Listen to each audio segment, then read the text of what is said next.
Hello students, आज हम पढ़ रहे हैं सेल बायोलॉजी का एक टॉपिक जिसका नाम है राइबोसोम्स।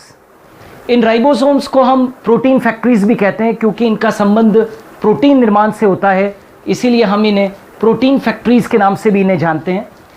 इन्हें हम कोशिका इंजन के नाम से भी जानते हैं। यदि इनकी खोज के बारे में देखें तो ये क्योंकि ये पादप और जंतु कोशिका दोनों के अंदर पाए जाते हैं, तो सर्वप्रथम दो वैज्ञानिक थे जिनका नाम था रॉबिन्सन एंड ब्राउन। रॉबिन्सन और ब्राउन ने राइबोसोम्स की खोज पादप कोशिका में की और पलाडे करके साइंटिस्ट था, उसने जंतु कोशिका में सबसे पहले राइबोसोम को देखा था। क्योंकि पलाडे ने इनकी खोज जंतु कोशिका में की, इसीलिए हम इन्हें पलाडे कण या पलाडे पार्टिकल्स के नाम से भी जानते हैं। ये प्रोकैरियोट और यूकैरियोटिक कोशिकाओं दोनों के अंदर ही पाए जाते हैं, लेकिन ये ध्यान रहे कि स्तनधारियों की आरबीसी में राइबोसोम पूर्णतया अनुपस्थित होते हैं। माइटोकॉन्ड्रिया और हरित लवक ये दो ऐसे कोशिका अंग हैं, इनमें भी राइबोसोम्स पाए जाते हैं और इन राइबोसोम्स की सबसे बड़ी विशेषता है कि ये झिल्ली रहित कोशिकांग है, मेम्ब्रेनलेस सेल ऑर्गेनेल है। इनके ऊपर किसी भी प्रकार की झिल्ली नहीं पाई जाती है। अब प्रश्न ये उठता है कि राइबोसोम आखिर बने किस पदार्थ के होते हैं? तो राइबोसोम दो घटकों से मिलकर बने हैं, आरआरएनए प्लस प्रोटीन। आरआरएनए का मतलब होता है राइबोसोमल आरएनए। एक बार फिर से आपको बता दूं, राइबोसोम आरआरएनए वो प्रोटीन से बने होते हैं और इसी कारण से राइबोसोम्स को हम राइबोन्यूक्लियोप्रोटीन कण, शॉर्ट के अंदर हम इन्हें राइबोन्यूक्लियोप्रोटीन पार्टिकल के नाम से भी जानते हैं। आइए जाने इनकी साइज कितनी होती है। तो इनकी साइज 150 एंगस्ट्रॉम से 250 एंगस्ट्रॉम होती है, इसीलिए कहा जाता है कि राइबोसोम सबसे छोटे कोशिका अंग है, सबसे छोटे कोशिकांग है। आपने अभी देखा था कि ये माइटोकॉन्ड्रिया और हरित लवक नामक कोशिकांगों के अंदर भी पाए जाते हैं।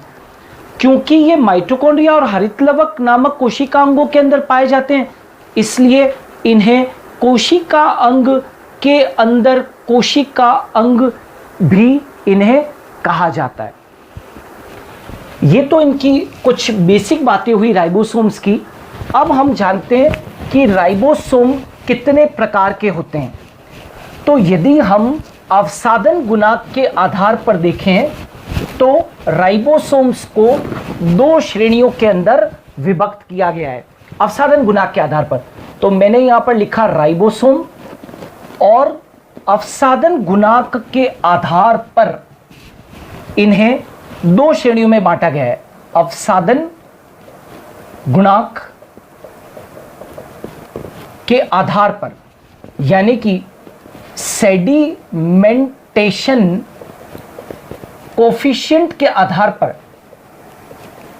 इन्हें दो श्रेणियों के अंदर बांटा गया है। एक है 70S और दूसरा है 80S प्रकार का राइबोसोम। ये 70S और 80S प्रकार के राइबोसोम में S क्या है? तो S जो होता है वो क्या है? तो S स्वेडबर्ग इकाई है, और यदि स्वेडबर्ग इकाई को मैं सेकंड के अंदर बदल दूं तो इसकी वैल्यू होती है 10⁻⁻13 सेकंड। स्वेडबर्ग इकाई को यदि मैं सेकंड के अंदर बदल दूं तो वो होता है 10⁻⁻13 सेकंड। अब आइए जाने इन दोनों के बीच में डिफरेंस क्या है। 70S राइबोसोम कहां कहां पर पाए जाते हैं? तो याद रखें, ये प्रोकैरियोटिक सेल, माइटोकॉन्ड्रिया और क्लोरोप्लास्ट यानी कि हरित लवक, में पाए जाते हैं। मैं फिर से दोहरा दूं, 70s ribosome prokaryotic cell, mitochondria और क्लोरोप्लास्ट में पाए जाते हैं, जबकि 80s राइबोसोम यूकैरियोटिक, जितनी भी यूकैरियोटिक कोशिकाएं होती है, यूकैरियोटिक कोशिकाओं में उपस्थित, और किसी भी राइबोसोम को आप देखोगे तो वो 2 उप इकाइयों से निर्मित होता है। तो ये जो 70s राइबोसोम है ये 2 उप इकाइयों से मिलकर बना है। एक उप इकाई है 50s और दूसरी उप इकाई है 30s। ये वाली जो है वो छोटी उप इकाई है और ये वाली जो है बड़ी उप इकाई है। ये किस तरीके के होते हैं? मान लीजिए ये बड़ी उप इकाई है और इसके ऊपर टोपीनुमा रचना के रूप में छोटी उप इकाई पाई जाती है। ये 30s है और ये 50s है। तो 70s राइबोसोम 2 उप इकाइयों से निर्मित होता है, 50s और 30s। लेकिन आप एक चीज यहां पर नोटिस कीजिए कि 50s और 30s ये दोनों जो है, इन दोनों का जोड़ कभी भी अवसादन गुणांक के समान नहीं होता है। 50s और 30s का जोड़ अवसादन गुणांक के समान नहीं होता है। अब यहां पर देखें, ये जो 80s राइबोसोम है ये कितनी उप इकाइयों से मिलकर बना है? तो 80s राइबोसोम भी 2 उप इकाइयों से मिलकर बना है। एक का नाम है 60s और दूसरे जो है वो 40s। फिर से यहां पर भी वही रूल काम में आता है कि 2 उप इकाइयों का जोड़ अवसादन गुणांक के समान नहीं होता है। जैसे कि ये वाली जो है वो यहां पर छोटी उप इकाई है और ये वाली बड़ी उप इकाई है। यहां पर एक बहुत खास चीज जो नोटिस करनी है वो ये है कि आपने देखा था कि राइबोसोम में क्या पाया जाता है? आरएनए पाया जाता है। तो यहां पर ये हमेशा ध्यान रखें कि 70s राइबोसोम की जो छोटी उप इकाई है उसके अंदर 16s प्रकार का आरएनए पाया जाता है और ये जो 80s राइबोसोम है इसकी जो छोटी उप इकाई है इसके अंदर 18s प्रकार का आरएनए पाया जाता है। और 70s राइबोसोम की जो बड़ी उप इकाई है इसके अंदर 2 प्रकार के आरएनए पाए जाते हैं। एक होता है 23s प्रकार का आरएनए और एक होता है 5s प्रकार का आरएनए। और जो 80s राइबोसोम होता है उसकी 60s जो उप इकाई है, बड़ी उप इकाई है, उसमें 3 प्रकार के आरएनए पाए जाते हैं। एक है 28s प्रकार का आरएनए, दूसरा है 5s प्रकार का आरएनए और एक होता है 5.8s प्रकार का आरएनए। एक बार फिर से देख लीजिए, 70s राइबोसोम की छोटी उप इकाई के अंदर 16s प्रकार का आरएनए है और 50s जो कि बड़ी उप इकाई है उसमें 23s और 5s प्रकार का आरएनए। 80s राइबोसोम के अंदर जो छोटी उप इकाई है उसके अंदर 18s प्रकार का आरएनए है और बड़ी उप इकाई के अंदर 3 प्रकार के आरएनए हैं, 28s आरएनए, 5s आरएनए और 5.8s आरएनए, जो कि ये सिद्ध करता है कि राइबोसोम आरएनए से निर्मित रचनाएं हैं। अब यदि हम 70s राइबोसोम का आणविक भार देखें, यदि हम 70s राइबोसोम का आणविक भार देखें तो ये 2.7 इंटू 10⁻⁶ डाल्टन्स के करीब होता है। वापस बोल रहा हूं, 70s राइबोसोम का आणविक भार 2.7 इंटू 10⁻⁶ डाल्टन्स होता है, जबकि 18 ये जो 80s टाइप ऑफ राइबोसोम है इसका मॉलिक्यूलर वेट यानी कि इसका आणविक भार जो होता है वो 4.7 इंटू 10⁻⁶ डाल्टन्स होता है। इसका मॉलिक्यूलर वेट 4.7 इंटू 10⁻⁶ डाल्टन्स और 70s राइबोसोम का आणविक भार 2.7 इंटू 10⁻6 डाल्टन्स। तो ये बेसिक अंतर है 70S राइबोसोम और 80S राइबोसोम के अंदर। अब यदि हम आगे देखें तो हम एक रचना के बारे में पढ़ते हैं, डाइमर, कि डाइमर क्या होता है। तो दो राइबोसोम, यहां पर एक नोट लिख देता हूं मैं कि दो 80S प्रकार के राइबोसोम, 80S प्रकार के राइबोसोम जुड़ते हैं तो एक 120S प्रकार का डाइमर का निर्माण होता है। डाइमर का अर्थ है दो राइबोसोम आपस में जुड़ जाते हैं तो डाइमर बनता है। दो 80S राइबोसोम आपस में जुड़ते हैं तो 120S प्रकार का डाइमर बनता है, और दो 70S राइबोसोम आपस में जुड़ते हैं तो एक 100S प्रकार का डाइमर बनता है। अभी हम कुछ ही देर के अंदर देखेंगे कि पॉलीराइबोसोम का जब हम निर्माण करवाएंगे तो उसके अंदर ये डाइमर नामक रचनाओं का निर्माण होगा। अब रासायनिक संगठन देखें, रासायनिक संगठन, राइबोसोम का रासायनिक संगठन देखें तो जैसा कि हम जानते हैं कि राइबोसोम दो प्रकार का है, 70S और दूसरा जो है वो है 80S। तो ये जो 70S राइबोसोम होता है इसके अंदर 60% तो RNA होता है और मात्र 40% प्रोटीन होता है, जबकि आप 80S राइबोसोम में देखेंगे तो बिल्कुल रिवर्स कंडीशन देखने को मिलेगी आपको।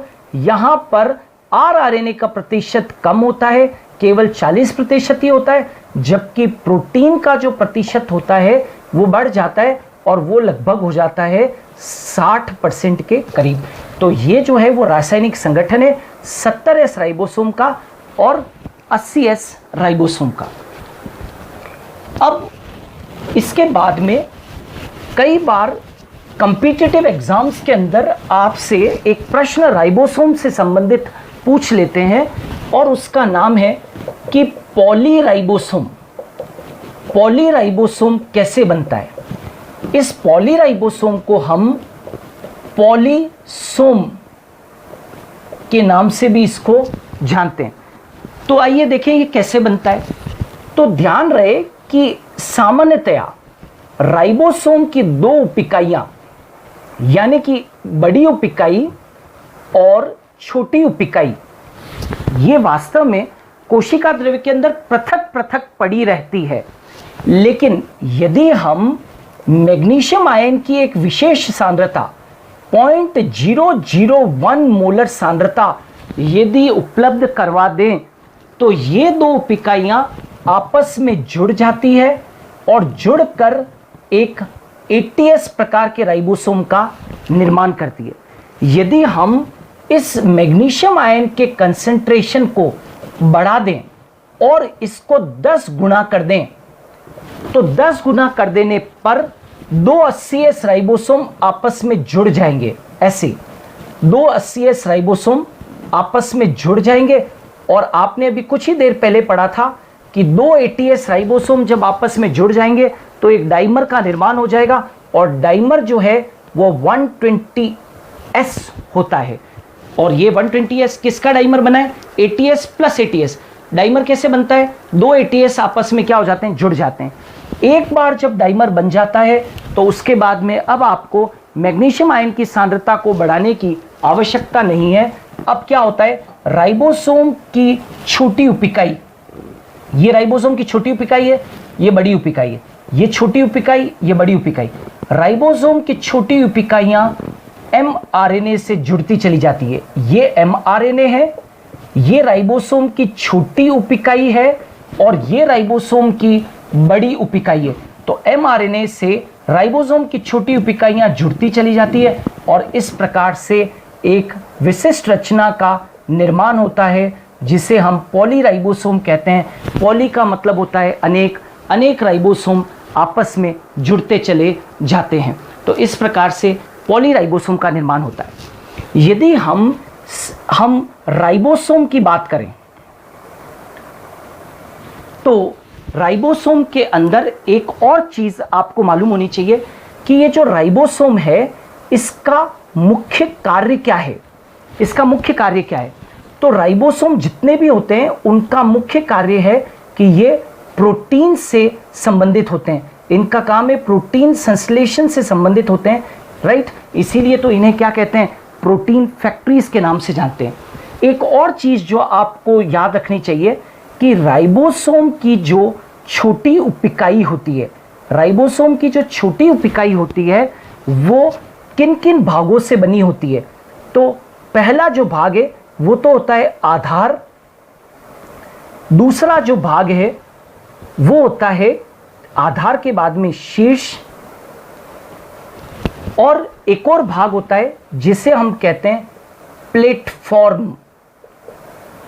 तो ये छोटी उपिकाई 3 भागों से मिलकर बनी है, आधार, शीर्ष और प्लेटफॉर्म। और जो बड़ी उपिकाई होती है राइबोसोम की वो फिर से 3 भागों से बनी होती है। नंबर 1 तो होता है श्रृंग, जिसको कि हम रिज भी कहते हैं।